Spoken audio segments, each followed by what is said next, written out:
we've seen Oxy at 20, 25 milligrams actually be quite effective. Yeah. So I think you could potentially run that with something like, say, 25 Anavar and probably offset the appetite suppression quite significantly. What's up, guys? Welcome back to the podcast with Dave Crosland. I'm Scott McNally, and all of our programming is brought to you by you, the people of Patreon. We've got some Patreon questions today. We're brought to you by evalbloodanalysis.com. You can get your labs done by Dave if you're in the UK. We are brought to you by Strom Sports Nutrition. Check them out in the US and the UK. I've got links to them and Patreon and to Eval down below, as well as to TrueNutrition.com. Use our code THINK over there for all your basic bodybuilding supplements like protein powder, creatine, intra-workout, and for our Canadians, supplementsource.ca. They have great deals that change week to week. Dave, we got a bunch of Patreon questions today. We've got some fun topics. We're going to talk all sorts of gear stuff today, as usual. But before we get started, I want to let everybody know, in case you didn't know, Dave is an expert witness for the court systems. He is considered to be an expert on anabolics, and that's why we have him here today. You reached 415 pounds. If you guys don't believe it, go watch Under Construction, the film, and Under Construction 2. It's not Photoshop. It's all legit. And I've been coaching for 15 years now. So we're here to just share our education and our experiences with you. I would never say that anything we say is the only way to do things. But at the end of the day, there are a lot of ways, and we've had a lot of experience. We don't advocate you guys do any of this stuff, by the way. Our goal is to, work some harm reduction, YouTube. So that's the spiel. What's up, Dave? You're still in France, and you're absolutely. Are you butt naked right now? I'm in a G-string. Put that in a leopard skin thong. Put that in your head. There you go. For Some our audio mental listeners, bleaching needed for the audience. Dave doesn't have a shirt on today. Is it hot in France? It's not as hot as it was. Where we are now is about 28, so it's okay. It's reasonable. Obviously, where we were before was like in the 40s, and I was dying. I looked it up on the map. You're like an hour north of Paris right now. Yeah, we've been making his way back up. So tomorrow we're gonna get within an hour of Calais, stop over, and then jump on the channel Thursday morning.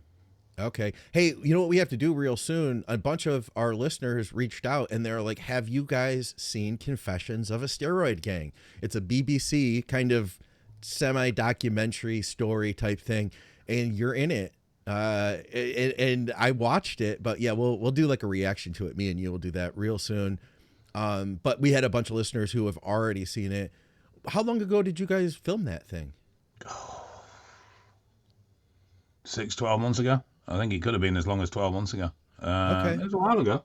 Well, it looks good. It looks good. And it looks like they put you in a good light. It was winter because they filmed it down at Northern Fitness and fucking freezing in there. That gym looked cool, man. It's in a top floor of an old textile mill.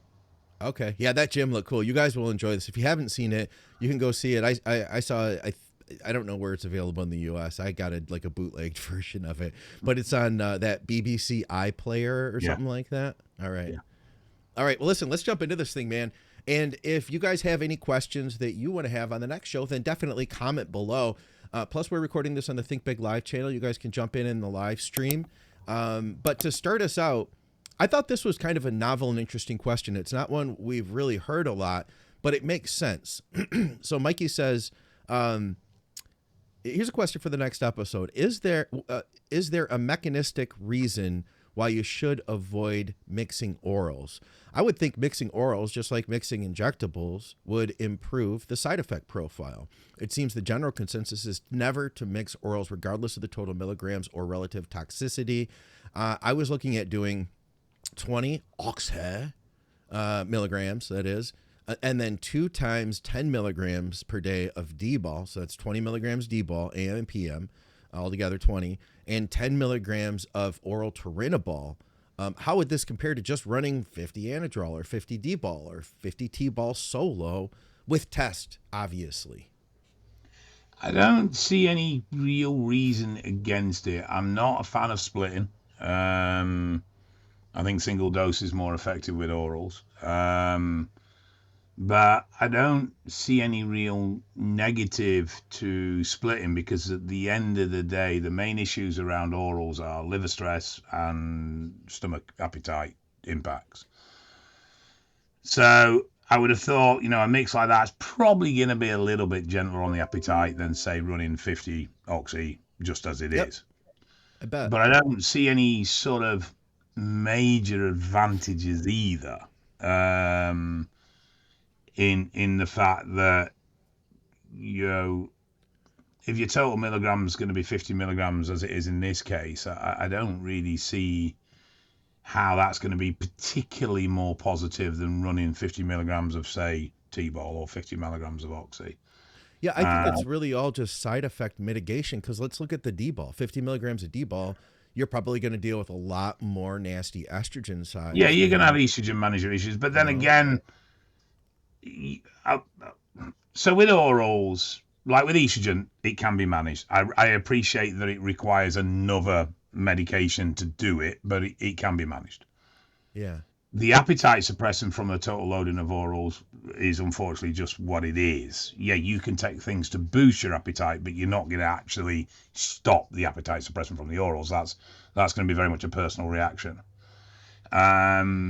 So, I mean, I can see it where you, like in this scenario, you can make estrogen management a little bit easier on yourself, because you can run a part of an oral that, so like in this case, we've only got 20 milligrams of D-ball. But then at the same time, you wouldn't have any estrogen issues if you just ran 50 milligram of Anavar. So I don't see anything particularly negative where I'm going, oh no, you shouldn't be doing that. As long as you control the total dosage, I don't think there's an issue. But I don't see a huge advantage to doing it, apart from, like you say, if it was all oxy, we'd probably see more significant appetite. If it was all D-bell, we'd probably have to do more estrogen management. So I could see some mild bits there, but from a point of view of actual progression, I don't think there'll be a huge negative or positive either way. Yeah. Yeah, I kind of like the idea, man. I kind of like this. I mean, I feel like so I would get appetite issues with D-ball and definitely with Anadrol, but not so much with Winstrol or Anavar. Those seem to be a little bit more mild for me. So now I'm starting to think, well, what if I had a little bit of D-ball and a little bit of Anavar in there to get the total milligrams up higher? The combined effort, like his combo here, he only has 10 milligrams of oral Tren. That's not a lot. Like if you're just taking 10 milligrams of T-ball on its own, I'd swap that with a D-ball. I'd do 20 T-ball, 10 D-ball, or 20 of each. I might do that too. You're going to get less estrogen from 10 D-ball. You know what I mean? And the oral Tren, you're not going to have to worry about estrogen in the same way. Mm-hmm. So yeah, I could see doing something. I could see this, man. I mean, my experience is kind of limited with mixing orals. I've mentioned this before. I had a client who had a prescription for these capsules that were compounded 25 Anavar, 25 Winstrol per cap. And, I was like, yeah, well, let's give it a run. We did everything else we needed to for the contest prep, got him peeled. And we ran that for like the last 6 weeks or something like that. And was it any real different than just 50 milligrams of Winstrol? No, but I mean, you're probably going to be less likely to get the side effects from Winstrol, like joint pain, you know? Yeah, so I'd say I can see something in it. I don't think it's good. From a point of view of side mitigation, I can see something in it. From a point of view of having any magic synergy that increases growth, no. Yeah. I don't know. But I can see where it might make sides a little bit more manageable depending on the individual. Can you think of any other combos that you would think possibly would be of benefit versus just running more of the one? Well, oral combos or oral combos. Yeah. I can see a limitation of D-ball just because of the estrogen being synthetic and quite impacting. Yeah. I can see an advantage to limiting. We've seen oxy at 20, 25 milligrams actually be quite effective. Yeah. So I think you could potentially run that with something like, say, 25 Anavar, and probably offset the appetite suppression quite significantly. Yeah. Because I mean, I don't think there is an oral that slams your appetite harder than Oxy. Yeah, I'd agree with you there. You know, it is particularly nasty for it. So yeah, I can see some little bits. And again, with the Winstrol, you know, we know it's a very effective compound, and the stuff that Clever Scott, not you, not old Scott, Clever Scott. So the stuff that Clever Scott, you know, the research that he was showing about how effective Winstrol is as a compound, but that long-term issue is the joints. So maybe you could offset that a little bit. And part of that issue with Winstrol is its anti-estrogenic and anti-progesteronic action. So maybe coupling that with something like D-bol might actually give you a little bit of an offset balance and allowing you to run Winstrol for a slightly longer period.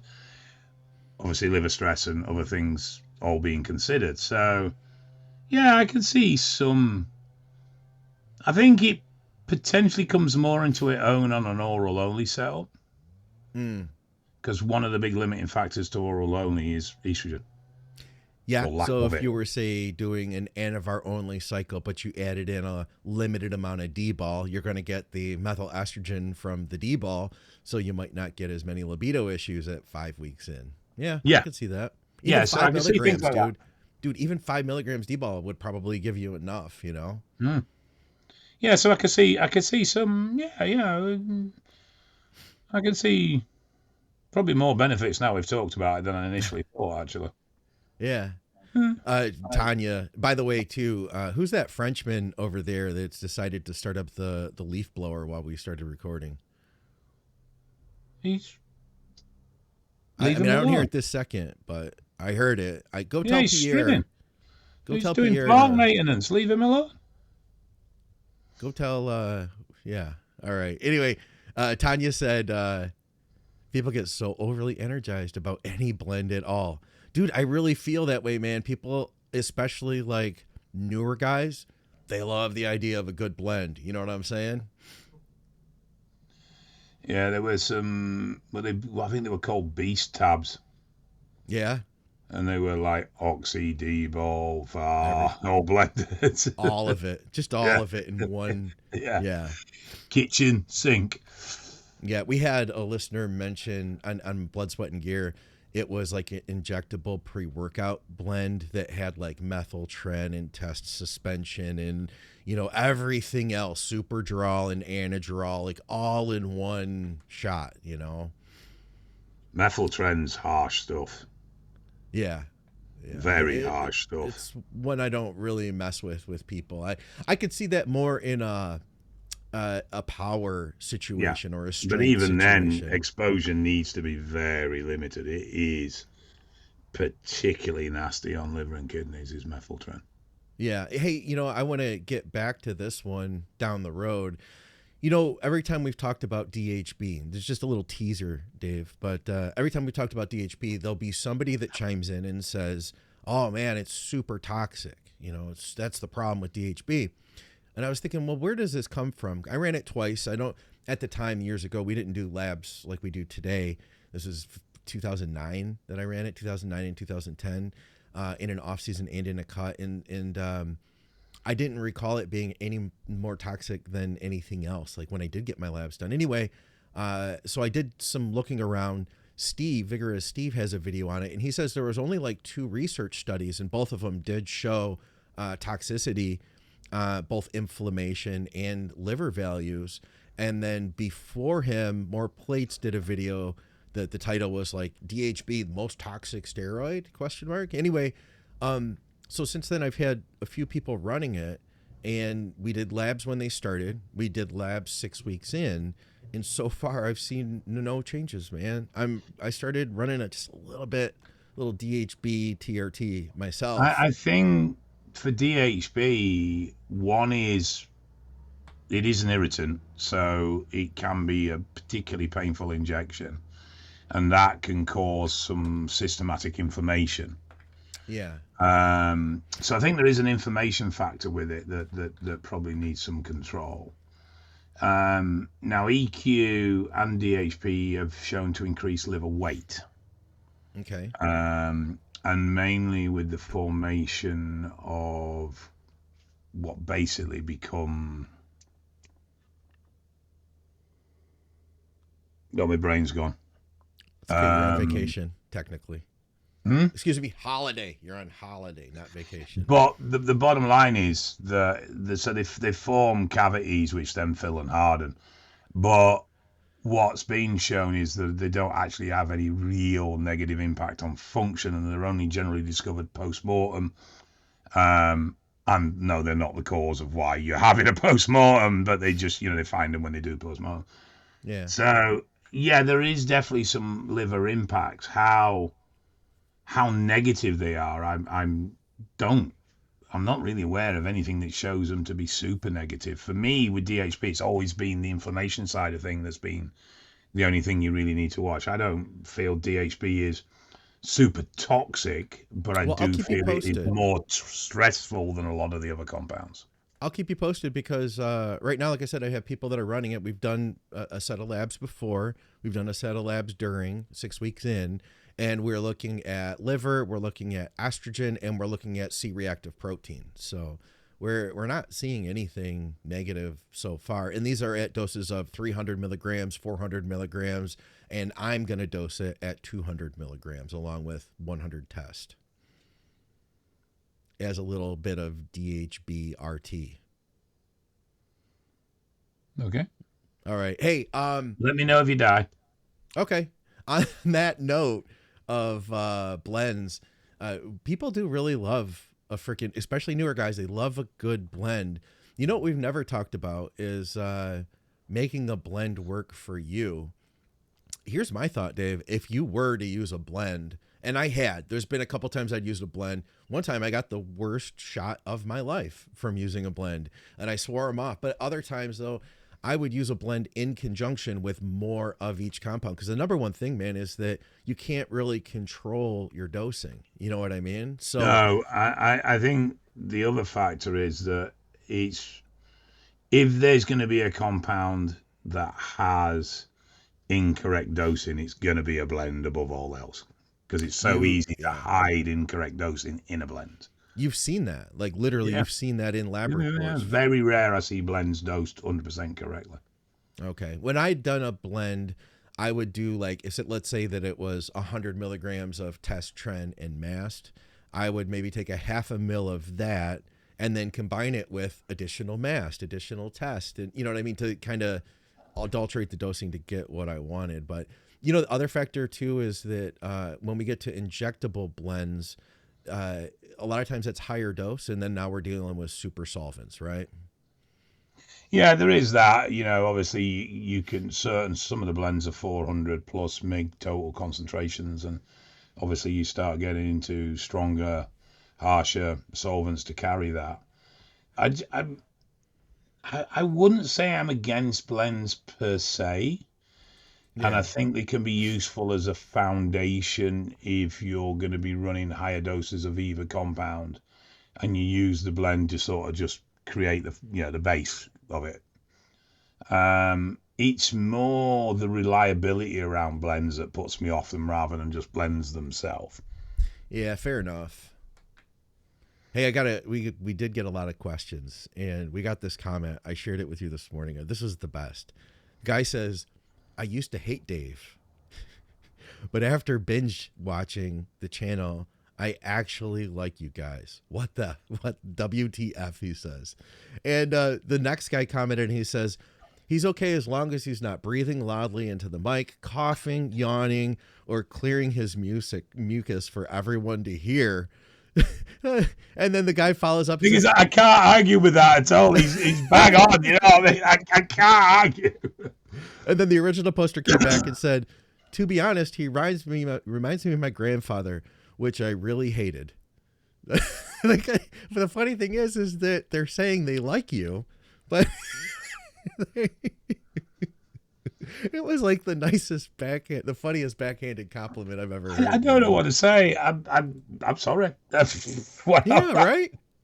Guys, let's talk about intra-workout carbs and saving money. So like the past 10, 15 years, intra-workouts become super popular. It's a great way to support pre-workout insulin use. It's great for recovery, and it's great for endurance in those long workouts. Here's the thing, it's really expensive. It's not only expensive for us, it's expensive for supplement companies. They really don't make a lot of money off of it. That's where True Nutrition comes in. So True Nutrition, they're not only a retailer, they're also a manufacturer. They're actually making a lot of the products that you guys are already buying from other companies. So just think about it. You're going to cut out the middleman. The only thing you're going to miss out on is the fancy labels and the branding. Outside of that, you're getting the exact same high quality products, but you're getting it directly from the source. If you're going to pay for the price of highly branched cyclic dextrin, ensure that you're getting 25 grams per scoop, not of a mix of carbs, but just of highly branched cyclic dextrin. We can mix the other stuff in later, you know? Use our code THINK, get some savings. Plus, it's like voting for us. It lets them know that you support what we're doing. Right?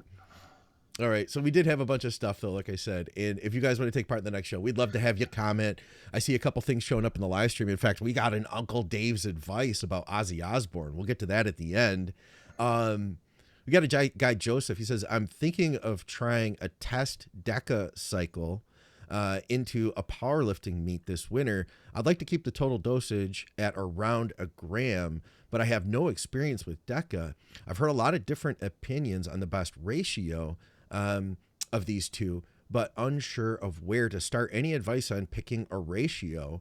What should I look for while running this cycle? Thanks.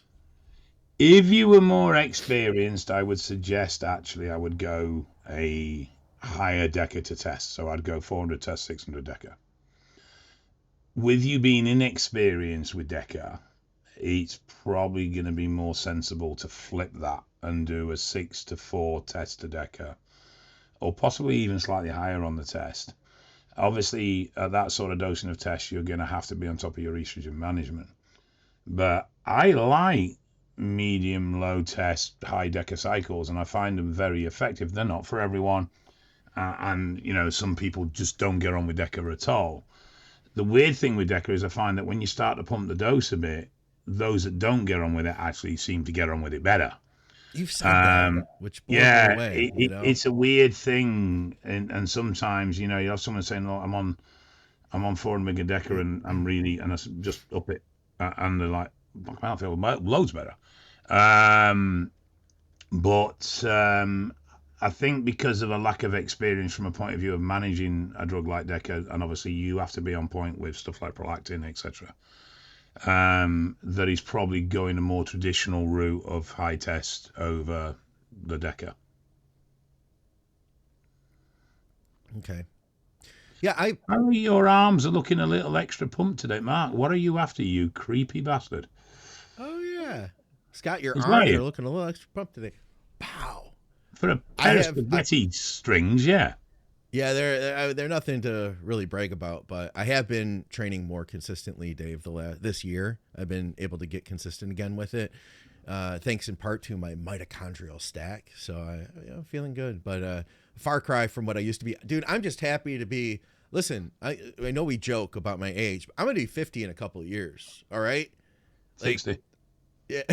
I feel all right. Like, as long as my goal is I can like keep exercising and doing what I love in the gym, I'm good with that, man. You know, so I'm just going to keep trying to stay fit. I'm just going to slowly get more decrepit. No, we got to get you. You're not doing your cardio while you're there, are you?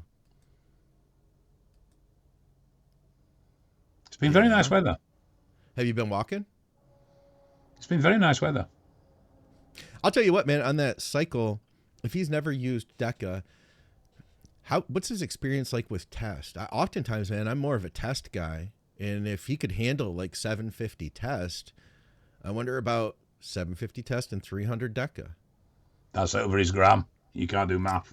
Oh, 50 milligrams, Dave. If we remove the ester Stop weight. Encouraging greater usage, Scott. If we remove the ester weight, it's only... You know what I'm saying, man? It's ballpark, somewhere in there. 700 tests, 300 Deca. I'd try something like that, you know, because I really feel like, and I really did come up in the school of, for guys that can handle test, that run your test as your foundation, and then from there, modulate with the Well, anabolics that you the other add thing to it, you know?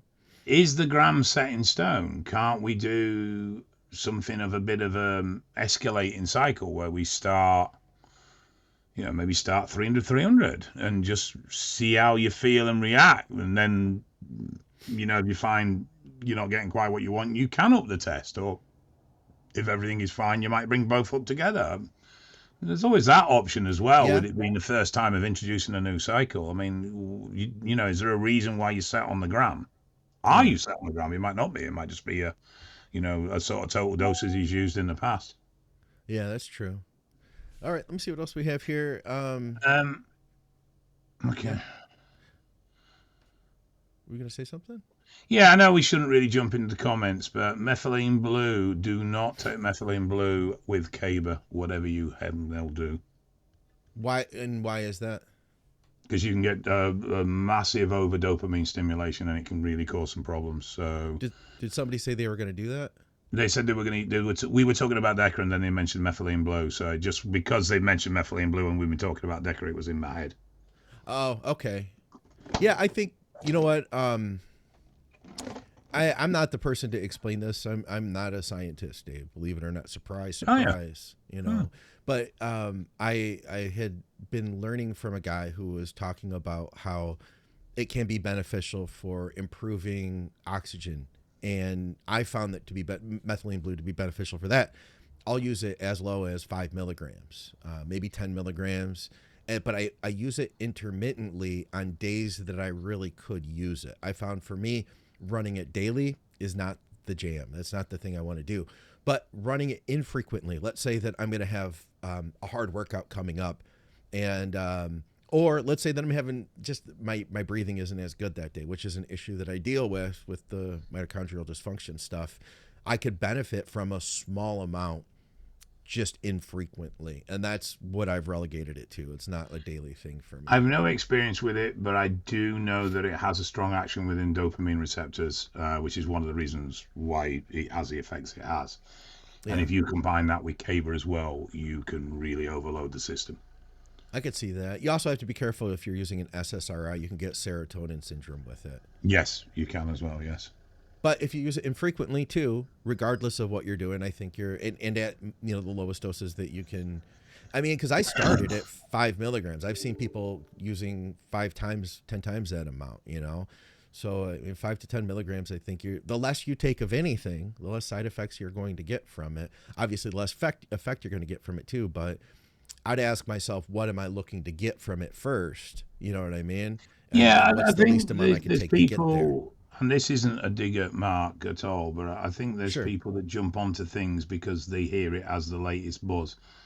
And I think it's important to go, just the simple question of, do I need it?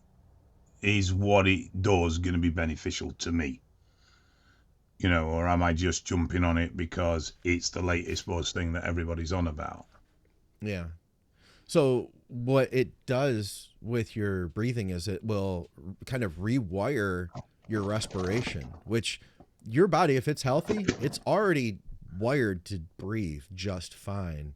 So the point of this researcher that I was learning from is that if you are already wired properly, because a lot of times there are people who are saying, oh, I can get better oxygenation while I'm training, so I want to use methylene blue. If you're already wired properly, then messing with that on a regular basis might not be the best idea. You don't know better than your body does, so you have to respect that too. Mm-hmm. All right. I just found Dave and yourself. I've been running. Oh, wait. Oh, yeah. I've been running moderate test 300 milligrams a week, looking to take it to the next step. So should I increase the test or add Masteron or add growth? How long have you been running 300? I've been annoying my wife with the constant background of Dave's subdued tones. LOL. Love it. Dave's subdued tones. I think it's you have a very, radio-friendly voice.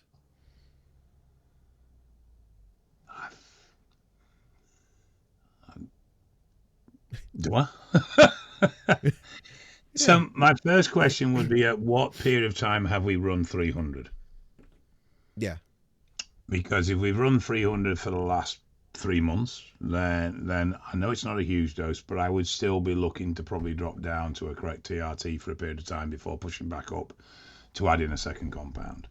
If we've only been running it for 4-6 weeks, then yes, there is scope to add a second compound or increase the dose either way.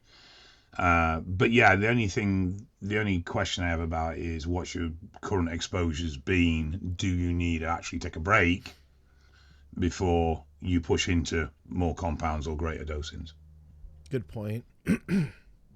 Let's say he were to take a break and come back fresh and do it all again. I personally, and I don't know what his goals are, but I don't care if he's using test and mast. I do 300 test, 300 mast, or even 300 test, 200 mast, or 250 and 250.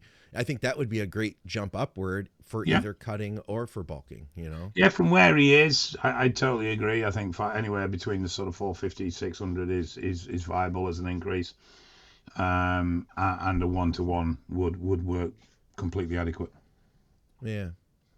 All right. How about this one? It says 400 milligrams of test a week, 300 EQ a week, 16 weeks. Anadrol kickstart at 50 milligrams a day for 4 weeks. 200 milligrams of NPP a week administered every other week. I think for 8 to 10 weeks. Just running what I have left. Should I make any adjustments? What are your thoughts on this cycle? Yeah, did you say every other week? Yeah, every other week on the NPP. Just gave blood not long ago and had high RBC from the NPP last cycle. What subs should I run, if any? Oh, I do have Aromacin on hand just in case. Thanks, Muscle Daddy Dave.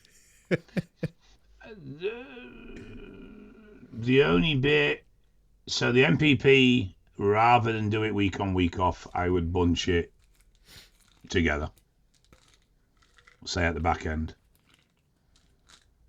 I'm not a big fan of oral kickstarts, but it's not the end of the world at 4 weeks. The only other thing is obviously keeping an eye on hemo. You've got Oxy at a start point, which is going to drive hemoglobin up quick, and then you're going to, by the time that's finishing, you're going to be dropping into the EQ being quite effective as well. So right. I think we're going to have to keep an eye on FBC and just see where hemo and red blood cells are. Thrombomax. Thrombomax. I just took mine today. Thrombomax has nattokinase in it, and then the other product is IP6. Yep, I run that too. I run 2 grams of IP6 a day. You got to be a little bit careful with IP6. It can send you the opposite way as well if you overdo it. So just be aware that overcooking the NATO and the IP can actually send you anemic. I also, so this has 2000 FU natto in it, and then it also has serrapeptase, which serrapeptase does something very similar to nattokinase, and it's really good for avoiding clots, which is something we need to be careful with when you do get thick blood. So I used to run serrapeptase on its own as well as natto, but now since I'm running this, I stopped taking the other serrapeptase. I do, however, run an additional cap of nattokinase, so I'm getting 4,000 FU. This plus another 2,000. That's Strom, by the way, guys. Our advertiser. In fact, I got a couple stickers from Strom sitting on my desk still. Look at that one, Dave. And stick it on your forehead. Suck it, England. I should put that right here on my mic. You are offending some of our viewers now, Scott. I just intended to offend you. Doesn't offend me. Other viewers are okay. I like all of them. All right. What about that NPP at 200 milligrams every other week? Yeah, if he said he was using up what he had left, which is fine. I get it. Economics of cycles. Why buy gear if you've got stuff you can use up and you can make something viable with it? But I would just, rather than run it for a longer period every other week, I'd bunch it up into a shorter period, but every week. How about this? How about this? just seems a lot of messing around doing every other week, and I don't see any real advantage to it. How about this, Dave? We pull out the Anadrol kickstart and instead increase that NPP dose for the first 4 to 6 weeks. And then as he gets to the tail end of the cycle, say week 10, he gets his lab work done and he sees where his hematocrit and hemoglobin is. And if he's in a relatively decent place, then he adds in the Anadrol at the end. That's and if an not, option. Use the MPP to drive until the EQ really kicks. Yeah. Yeah. I like that. In fact, it's one of my favorite cycles. I do like that. Yeah, MPP right. to start, and the option of the oxy to finish. Yeah, no, I think that's a better move. You might be able to answer this question because you know Probably Kuba. not. Is Kuba from Knots? Same as me? No, he's from Rotherham. What's Knots? Nottingham. I thought that might have been what he meant. I would assume Nottingham. But no, Kuba lives in Rotherham. Well, outskirts of Rotherham, to be fair. But obviously he's Polish by descent. Yeah. I bought an old bike from the 60s. It's in my garage. Bicycle. It's by the brand called Robin Hood, and it was made in Nottingham. Why did you buy an old bike? I bought it 20 years ago because I needed a bike. I needed like a little... Oh, right. So you didn't buy it because it was an old bike. You just bought a bike that happened to be an old bike. Yeah, it was cool. You know, it was like a cool old bike. And, you know, it's got the handlebars that come up. And I thought you had this secret bike fetish and you were collecting old push bikes on the quiet and hadn't said anything, yeah. No, just that one. But I kept it, man, because it is cool. It's not worth like anything, probably especially the condition it's in. It's kind of... Yeah, you never know. Some of these old bikes are valuable. I looked it up. It was worth like $50 or $100. So it's more than I paid for it, but finding the buyer, I guess, would be the thing, right? 20 years of usage and a profit. What can you say? You can't go wrong with that.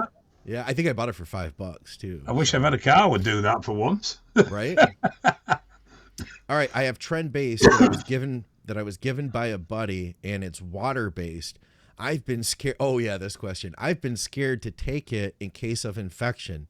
So Dave is saying first-time use, there's no risk of infection, right? I might consider taking it once and then throwing it into the trash. I love the way people hear what they want to hear in a podcast. I don't think you ever said that, did you? No, I said the risk of infection is that the waterborne won't sustain multiple needles. That doesn't mean it's sterile in the first place. Right. However, drink it. Yeah? You can take it orally. Yeah, I guess you could. It's Tren base. Well, it's not methyl Tren, it's just Tren base. Yeah, just take it orally. Okay. Huh.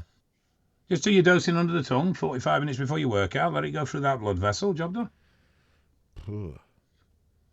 Love the podcast. I'm curious if Superdrol is basically 17AA Mast. If Superdrol is basically 17AA Masteron, why is the effect at such a low dose? Once it passes through the liver, is it the same as Masteron, no ester? No. Now, Clever Scott will be better on the pharmacology of this, but alkylating compounds and methylating compounds really does have a significant impact in how they affect us when they enter the body. So if you were looking for an easy way to describe Superdrol, then yes, the closest thing you're going to get is an oral Masteron.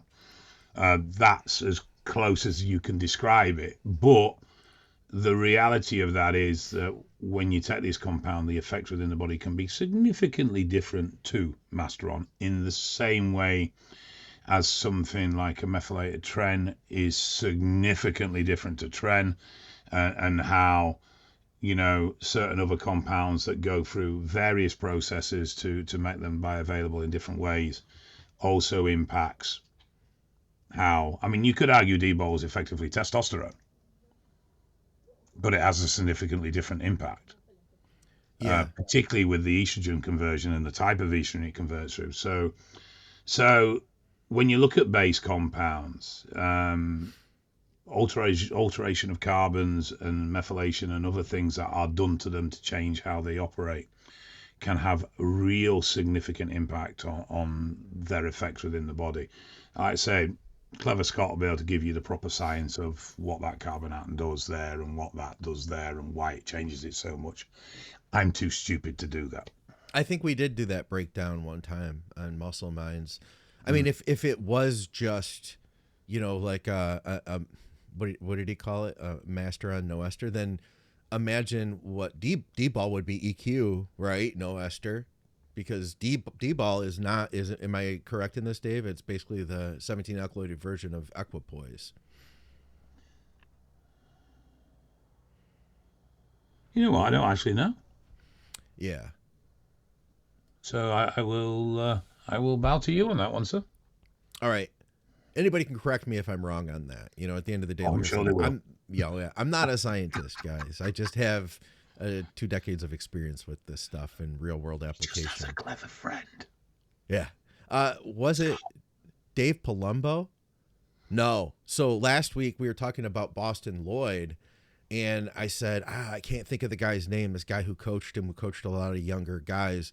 We had a bunch of people who commented. It was John O'Rourke who had coached him. He had coached a bunch of young guys early in the day, like early in their days, and he got them using a lot of gear, like Boston. He also who did he coach? Big Country. What's his name? Why is his name not coming to me? But I can remember his nickname, and I'm picturing his face. The biggest dude, Dallas. Yeah. Dallas McCarver. Yep. Lot of gear, a lot of orals with that guy. I'll come back to that one. Kind of more of a Uncle Dave's advice question. Question for the next episode. Is there let's see, we did that one. Is there anywhere that I can see Dave when he looked his biggest? Yeah, go to watch Under Construction, the film, part 1 and part 2. There's a few pics online. There's a few pics on my social media. I was never very good at doing the social thing when I was at my biggest. Yeah. It wasn't that back then people weren't doing that. I mean, but you did have a not as much, yeah. But I was just never really good at it. I could have been a lot better at it. But there's pics floating about. Yeah, just search Dave. Search his name. There's a lot of bad pics as well, so please ignore those ones.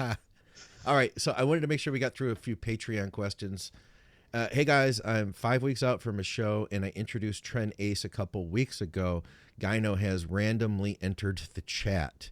My E2 is 59 on the Australian scale, which is low normal. My prolactin is low, but my progesterone is elevated. Should I decrease the Tren dosage and lose the epic look that I have in hopes of lowering progesterone, or is there an ancillary I can take to mitigate the gyno? Tren Ace started at 140 milligrams and is now at 350 milligrams. Also running test probe at 350 milligrams and Masteron at 700 milligrams. The issue developed when Tren Ace was brought in. Aside from the gyno developing, the look is epic. Thanks for being a staple part of my daily life, team. I'm confused. What are you confused about? Progesterone wouldn't normally have an action to promote gyno. In fact, progesterone's even been suggested by the likes of Dan Shane as a way of managing gyno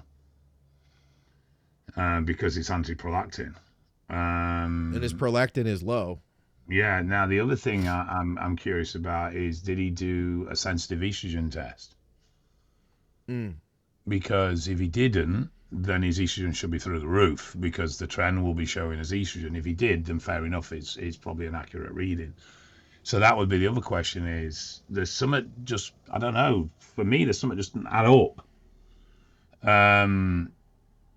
Because if estrogen is truly low and prolactin is low, They're the two mechanisms by which Gyno is formed, because we get a lowering of DHT from Tren, which lowers natural protection against Gyno. We get prolactin driving an increase in ER sensitivity and number of ER receptors at breast tissue. And then we get estrogen hitting it with more effect because it's oversensitized from the Tren and there's more receptors there and there's low DHT. Not progesterone. I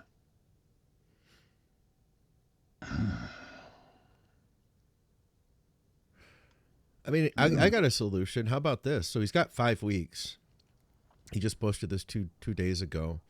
My first point would be, yes, I would. Here's the beauty of Tren acetate, and this is the reason why I use it in all my contest prep, guys. If we're going to use Tren, well, you can pull that Tren out, and you will get a dramatic reduction in those symptoms and side effects really quickly. So you've got plenty of time, you know. And I would argue that the look that you have is not based on that Tren alone. You are not going to lose that look. I might consider. Consider Winstrol as coming in as a bit of an alternative. Well, that's where I was going. But I'm not going to just say an alternative. I'm going to say this. At 5 weeks out, I'd get that Winstrol in now, like yesterday, and I'd pull that Tren out, and then I would give it a good 8-10 days of no symptoms, no side effects whatsoever, and then I would add that Tren back in at a lower dose. I've had incredible success with guys that were in good shape using low doses of Tren. And I'm talking low competitor doses. I'm not talking about what TRT plus guys are using online and what you hear people saying on YouTube. I'm talking 150, 200 milligrams per week, you know? So, yeah, I would say you can get a nice effect from as little as 50 milligrams of Tren Ace 3 times a week. Yeah. Yeah, I'd go there, man. You're still going to get everything out of it. Plus, adding that Winstrol in is, you know, you're not on an oral yet, so you're going to be able to take this look even a little bit further, a little bit harder, drier, and tighter. So I think you'll actually look better than trying to deal with this Gyno and fighting that all the way in, you know? Yeah. I'm just curious.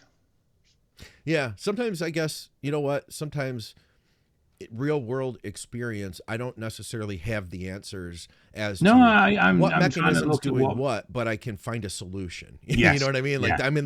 I'm in the line of finding solutions. Okay. Yeah. I might have a bit of a dig around that.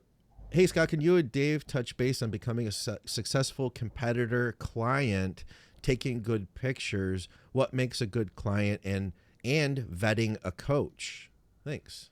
Ooh. From what makes a good client, I would say honesty. Yeah. You need to be honest. There's no point telling your coach you're stuck to the plan if you haven't done, because your coach is going to judge their adaptations and changes based on how you've changed. So if they think you've run 2,000 calories for the week and you've actually run 3, then they're going to be making unnecessary changes because you're just not sticking to the plan. Yeah. So I think honesty and upfront with a coach is important from what makes a good client. Adherence to an extent. I think the other thing is you also need to be realistic as a client in what you want to achieve and what the cost of that achievement's going to be, i.e., if I want to stand on stage and be competitive, that's going to take a lot of work and a lot of dedication. If I just want to look half decent for a holiday, then things can be a bit looser and potentially a bit more flexible. So you've got to be realistic. If you want to achieve extreme results, it's going to require extreme work. And I think a lot of sometimes clients going with coaches thinking that the coach is going to provide them a magic formula that means they don't have to work hard, or a drug formula that means they don't have to work hard. And to be fair, anything half decent is going to require effort. That's true.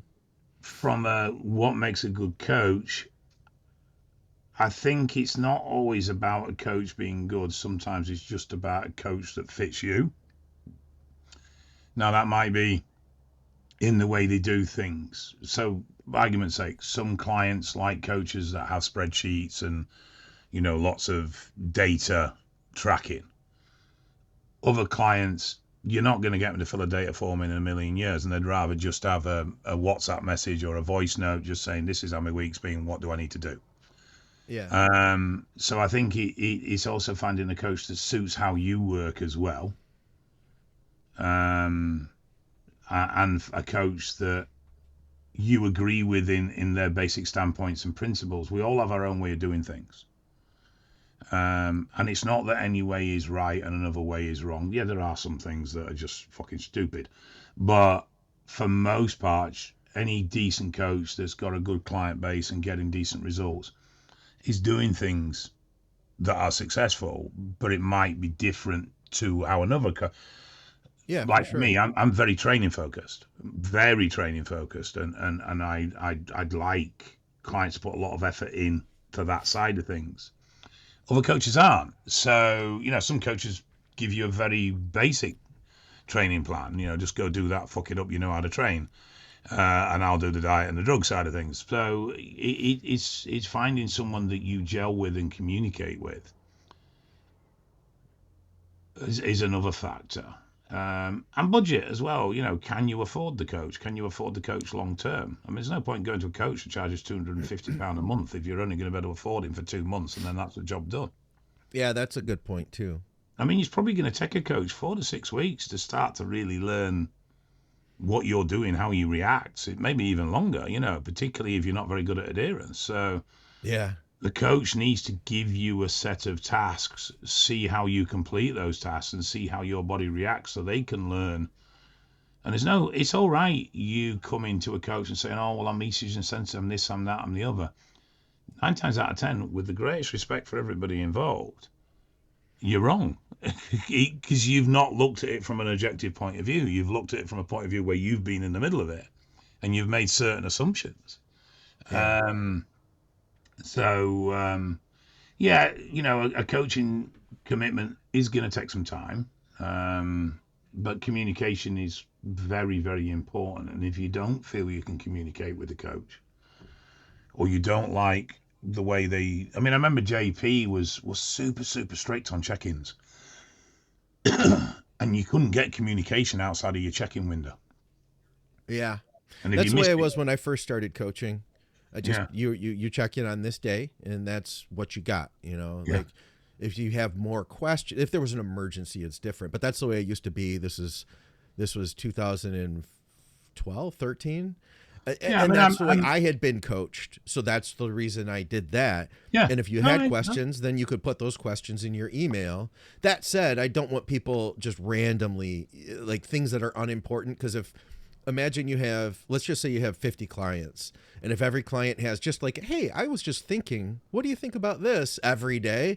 Then you've got hours of work, So there is a line. But I'm a bit relaxed with my clients, but that's because I need them to be a bit relaxed with me at times as well, because I've got multiple things going on, so I can't always be bang. Yeah. So it's a two-way bridge. I will tolerate you checking in late as long as it's not all the bloody time. But at the same time, you need to tolerate if I'm maybe a little bit late in replying 1 week because I'm busy with this or doing that or whatever it may be. So, yeah. And I think that's the thing is you need to establish what you want from the coach, but also what the coach wants from you, and see if that's a workable agreement between the two of you. Yeah. I was going to just add a couple things. Number one, be coachable. If be a good client, you have to be in a position where you're coachable. If you think that you've got everything figured out, and it depends on the relationship for me, it depends on the person. If I'm working with somebody who's already very experienced, then it would be foolish of me to not rely on their experience and lean into them. Yeah, but that's a conversation, isn't it? And talk to them about, what works best for them. That said, also at the same time, you have to, even that person who is experienced, they have to be willing to maybe try things differently. At the end of the day, if I'm driving, if what you were doing was working, you wouldn't be talking to the coach because it was already working. So yeah. You do. I mean, you get people that will come to you and you say, right, well, I've always done it this way. Yeah, but you've not got where you want to be, so obviously that way isn't working for you. Yeah, there's So, an element yeah. of that if I'm driving, you have to also be willing to let me drive, because if Yes. I'm trying to like follow your directions, I can't be my best as a coach. So Yep. definitely be coachable is important. And I've worked with people that aren't, and we've talked about it. And sometimes that's just the way things are. And then sometimes there are people that start out as a good fit, and then they are no longer a good fit later. These things evolve. Good check-in pictures. I would say that your coach should tell you what he wants or she wants, and that's going to be individual. So it comes down to what that coach's expectations are. I can tell you what I want, but that's probably going to be different than what Dave wants. Scott asks for nudes regularly, so just bear that in mind. Oh God. All right. We did have something else. Let me just scan really quick here in the stream, because I think we did have a couple things here. I'll see if we can knock one of these out. And then we had an Uncle Dave's advice. It says, gentlemen, I am not a Patreon customer. Well, that's okay. I mean, we appreciate everybody. I appreciate everybody who does take part in Patreon. You guys are definitely a big part of what floats the show. That said, we're here to help everybody. What's this word? Cachexia?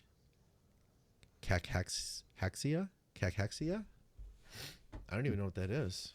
I don't know what you're trying to say. Yeah, I'm going to look it up here. Cachexia. Cachexia. Yeah. What's the sentence? Use it in a sentence. I don't know how.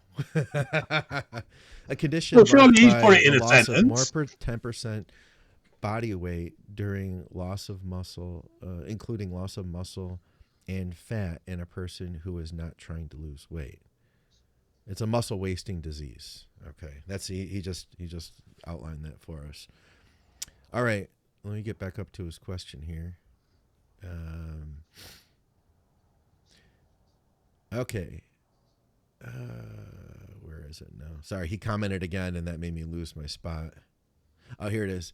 Only 20 milligrams Anadrol, 5 milligrams Ment per day, plus TRT, 90 milligrams a week, and 100 milligrams Deca is enough to not lose weight. Can the average human keep that up long term? Have you tried a lesser combination? I wonder too.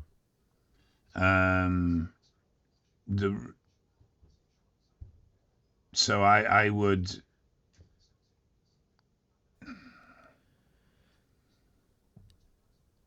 None of it on the surface of it, to be honest, strikes me as being particularly problematic. Yeah. But I was just wondering, have you tried a lesser version? Like, have you tried just the test and Deca? Because I mean, it's one of the things Deca was developed for, was muscle wastage. Yeah. Billy, leave me alone. I'm hot and I'm comfortable in my fatness. I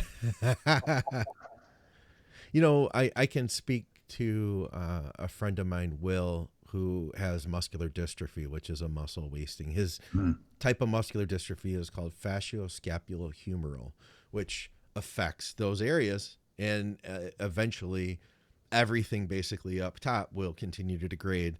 It's interesting because since I learned about his particular type of muscular dystrophy, I can spot people that have it, because you can see the way that the muscle degrades.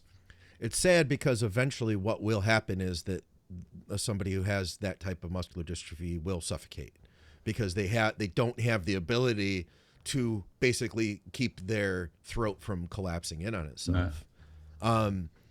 He's used through research studies, they found that believe it or not, albuterol, cousin of clenbuterol, right, or brother of clenbuterol, it does have anti-catabolic effects.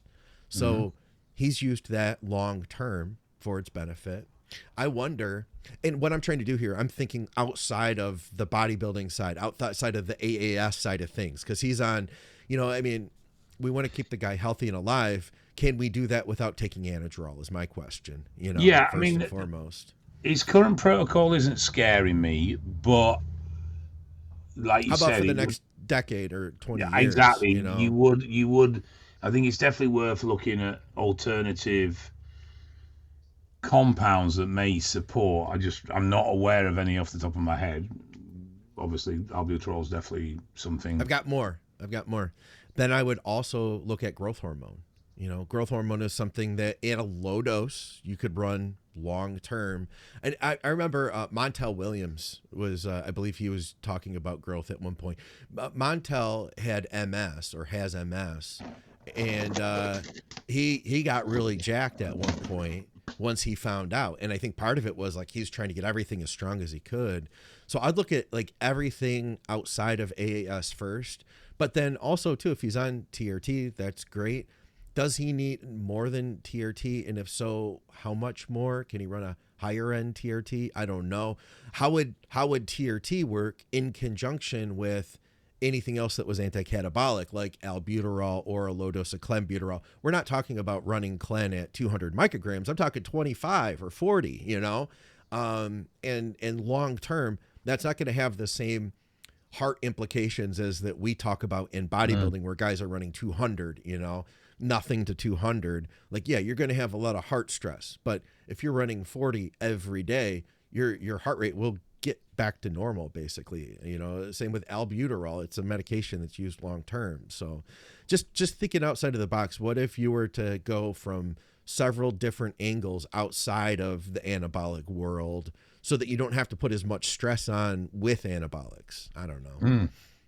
Yeah, I would definitely look at a broad spectrum approach rather than focusing on just anabolics. But unfortunately, it's beyond my knowledge, so I can't really help on there.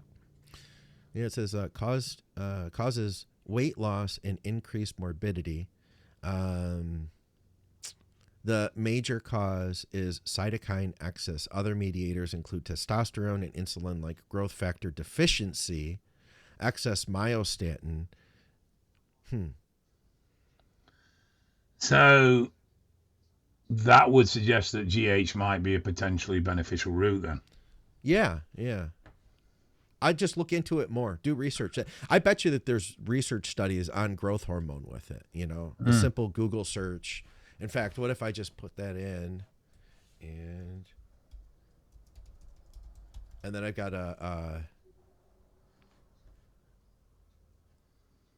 yeah, look it up. I'm seeing some stuff come back right away. Okay. So Josh asks us for Uncle Dave's advice.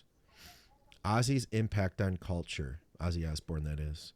The overlap of fringe groups like metal, bodybuilding, leaving a legacy kind of stuff.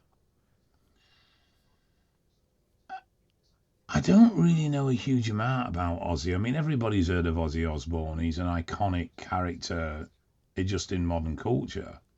Yeah.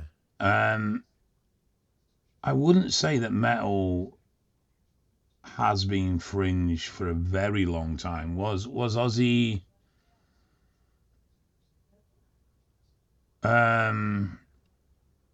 was Ozzy a leading factor in making metal mainstream?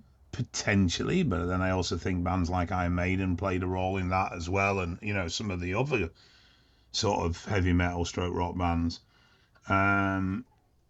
I'm amazed he lasted as long as he did, considering how he lived his life, because he definitely lived. Yeah. You know, he's had several relapses, even in his later years. He's had several drug and alcohol relapses, even in his 60s. And he definitely lived a life. He's definitely somebody I would like to have met. I think he probably had quite a genuine view on life. Yeah. For a man, and I think from what I know a little bit was his farewell concert was in his head, his wake. He did that deliberately because he knew he wasn't long for this world, and that's how he wanted to go out. Yeah. So, ultimate respect for a guy that's lived his life how he wanted to live it, took the blows that came with that, and actually controlled his way out as well as much as he could. I mean, Yeah. you know, I've got respect for people that live how they want to live but accept the consequences of that. Whereas, you know, a lot of people will live, I don't want to live, and then moan constantly that life's been cruel to them. Well, no, he never denied what he did or in any way excused the effects of that. Yeah.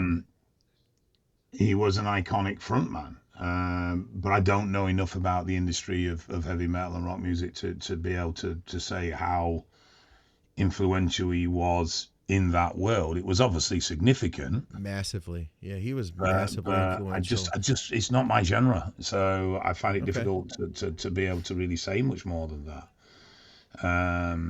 I mean, I think no doubt at some point some sort of book will. Yeah, cocaine and alcohol was to Yeah. Ozzy what anabolics was to me. Potentially, yeah. Um, I'm sure there's stories, and I know Sharon's alluded to a few things in interviews that are just absolutely mind blowing. The stuff they used to get up to. Oh yeah. But I think she deserves a sainthood for putting up with him as well. Yeah, yeah, that's true too, man. He was a character, that's for sure. I'll tell you what, you know, he lived a life, right? Oh, And for sure, yeah. I think that there are people out there who I remember talking to this one guy. He was like, I don't want to like do anything that'll like, you know, he's like I want to keep it in the package, you know, keep it like he's talking about his body. He's like, I want to keep it in the package, you know, keep it so that it doesn't get like beat up and used and, you know, keep it good. But then if you keep it in the package and you don't really get to play with it, you know what I mean? You don't get to do stuff. You don't get to take it out in the Yeah, world and like live life. I mean, dude, I I'm got to not. tell you, Dave, I lived some, I'm going to be honest with you, man. I lived some hard years, you know, and I am not living hard anymore. Will it have affected me? Absolutely. You know, could that be related to why I got sick? I don't know. You know, it could be. It could just be luck of the draw. Could be a lot of different things, but it is what it is, and all I have is where I'm at today, and I'm going to do the best I can with that. And when it ends, it ends. And you know what, man, I did a lot of fun stuff along the way. You know, I would rather have done that than not take it out of the package, you know? Yeah, there's a balance, obviously. You Yeah. know, you don't want to have a simple lifestyle, but at the Ooh, we same got to edit time, that, Dave. We can't say that word. all right, you don't want to have a kamikaze lifestyle. Yeah. Does that Yeah, work? that's a good way of putting it. Yeah. But Yeah. at the same time, the most interesting people I've met are the ones that have lived life. Yeah. Yeah, You know, right? life is for experiencing. Does that mean you have to do things that are health adversive and risky? No. But it also means you can't wrap yourself up in cotton wool and bubble wrap and then expect to have any. You know, we develop as humans through stress, trial and tribulation and experience and living. We don't live through a computer screen. We don't live through technology and information. We live through experience. And that's, I think so many people miss experience now because they exist in such an easily virtual world. I'm not on about virtual reality, but in the sense that we get exposure to beautiful parts of the world and fantastic scenery without ever having to actually visit it. Yeah.